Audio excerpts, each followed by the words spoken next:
What are these guys right in here? This is gain. So gain is like how loud a signal is coming into the board. Okay. Your faders control how loud a signal leaves the board. So these are very touchy. Like I can talk at this volume and it's pleasant for us or anybody in the house. Now if I turn that down, it's going to become very quiet because I'm cutting the amount of signal coming into the board without this changing. Likewise, if it goes up, you're going to find it's going to become very loud very quickly. So these, in a perfect world, you set it and forget it for an input. So this wireless microphone, this is a comfortable range. Right. For it to come into the board, and then you can work around if you need it to be somewhat quieter or somewhat louder. This is where you would do that. But this is kind of like your It's your boosting center. the signal coming in? Yeah, so if you think of it like if I were to draw it out, you have your board, you have a signal coming in, this controls how loud this part is.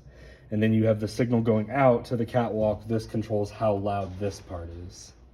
So if I had a device that brought in an unusually high signal, You could would turn gain it it down. down. And that's what they did with that projector up there with the bows. Right. Well, they put a rheostat on it Exactly. or something. Yep. Okay, got it. And then the yellow ones?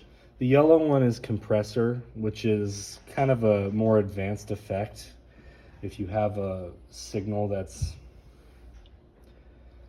coming in very powerful, you don't want it to lose the volume per se, but you want to kind of harness the power. You compress it in. I never touch that on an analog board. It doesn't do you any good.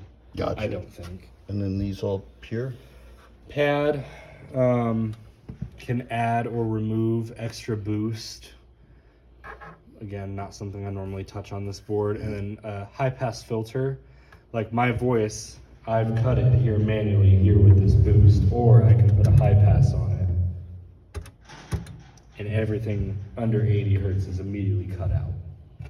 80 hertz being what? Noise or muffle? Like if you look at you know what an EQ chart looks like, and you have it going from 0 to 8,000 hertz.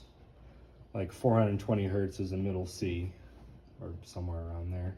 80 hertz on a visual EQ would be this range down here. Mm-hmm.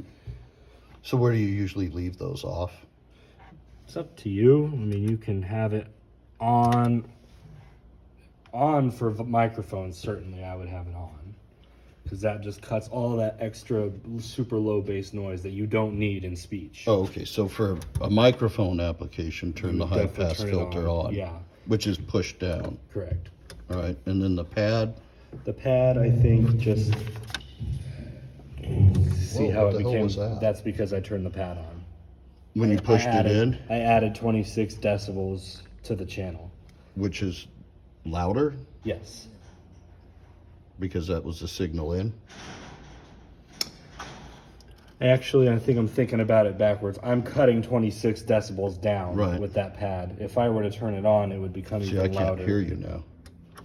But now it's really loud I hear a lot of hiss. because we don't have that pad on. You want to have that pad on. Okay, so the pad stays on. Yeah, I would recommend pads staying on for all of these unless you can't really get much. But even see here, our gain is really low. Right. So I don't think that there's really any need for the pad to be on or the pad to be off for anything here. You know what I mean? Right. So anytime you add a channel in to the board, start with the gain all the way down and then put your fader around there and then work your gain up to where it's comfortable. Mm-hmm. And then you can work around your comfortable level if you need to be a little bit louder sometimes or a little bit softer sometimes. That's What about when we play music? like through the Bluetooth. Yes. Like, yeah, because sometimes we're gonna play the music and control it from here. Right. So you'd add your phone to the Bluetooth stick. And I've already done that. How do you? There was an on button somewhere. I can't remember. Maybe Or you had to press and hold. maybe that. I don't know how these things work. That one looks like it actually is a pair. There it is. And it should be up on my phone.